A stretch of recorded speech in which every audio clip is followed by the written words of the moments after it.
आज आपको हम द्वितीय विभक्ति में बड़ा ही महत्वपूर्ण सूत्र पर चर्चा करेंगे। ठीक है, बड़ा ही महत्वपूर्ण सूत्र है। प्रायः यह जो है सूत्र परीक्षा में पूछ ही देता है। इसी के साथ में एक और सूत्र है जो बिल्कुल इसी से लगता जुलता है, मिलता जुलता है। तो पहले हम इस सूत्र को पढ़ लें आज, फिर इस सूत्र को हम भी अब आपको पढ़ाएंगे और फिर दोनों में कंपेरिजन करके दिखाएंगे तो क्या उसमें डिफरेंट है। ठीक है, बोलिए सब लोग। कालो घनो रत्यंत संयोगे द्वितीया। कालो घनो रत्यंत संयोगे द्वितीया। कालो घनो रत्यंत संयोगे द्वितीया। लेकिन इसका अर्थ क्या है आप अच्छे तरीके से इसको समझ लीजिए, बहुत अच्छे तरीके से।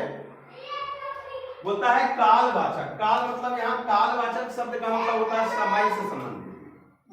ठीक है, काल का मतलब हो गया यहाँ समय, और मार्ग मतलब आप जानते हैं रास्ता। मार्ग मतलब हो गया रास्ता। मतलब होता है कालवाचक और मार्गवाचक शब्दों में यदि क्रिया का लगातार संबंध सूचित हो तो उसमें द्वितीय विभक्ति होती है। अब देखिए, कालवाचक मतलब समय और मार्गवाचक मतलब रास्ता। ठीक है, तो समय में अगर लगातार चलने की बात हो, कोई भी क्रिया मतलब काम करना, हंसना बोलना पढ़ना लिखना जो भी है, तो जैसे कि लगातार अगर बोधक हो तो उसमें क्या हो जाएगा, जो कालवाचक शब्द है उस शब्द में द्वितीय विभक्ति लगेगी। जो मार्गवाचक शब्द है उस मार्गवाचक शब्द में द्वितीय विभक्ति लगेगी। अब जैसे क्या मैंने यहाँ उदाहरण दिया है समय बोधक। समय का मतलब कालवाचक, पहला उदाहरण लेते हैं कालवाचक। यहाँ समय का है तो समय बोधक में देखिए क्या है, महीने भर व्याकरण पढ़ा। हिंदी की बात बताते हैं तो महीना भर ये क्या है, समय का बोध करा रहा है ना। महीना भर जब समय का बोध करा रहा है तो द्वितीय विभक्ति किसमें लगेगी, महीना भर में। तो महीना भर का क्या हो गया यहाँ, मासम व्याकरणम और पठन। क्या किया उसने, महीने भर व्याकरण को पढ़ा। समझ रहे हैं, ये महीने भर की बात हो गई। अब है क्या, मार्ग बोधक की बात होता है, रास्ते की बात होती है। अब देखिए रास्ते के बारे में क्या दिया है, कोस भर नदी टेढ़ी है। ये कोस भर ये कोस किसको संबोधित कर रहा है, समय को, मार्ग को। तो द्वितीय विभक्ति किसमें लगनी चाहिए, ये कोस भर में लगनी चाहिए।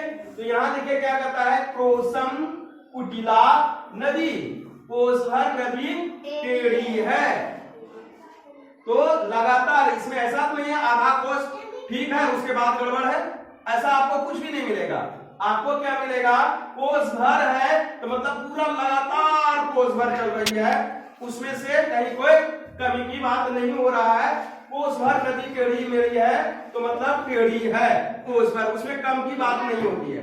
अब महीने भर का है, उसने महीने भर व्याकरण में पढ़ लिया, उसने संस्कृत महीने भर पढ़ लिया। जब लगातार की बात होगी, रुकेगा नहीं कहीं पे, तो क्या हो जाएगा, वो द्वितीय विभक्ति हो जाएगी।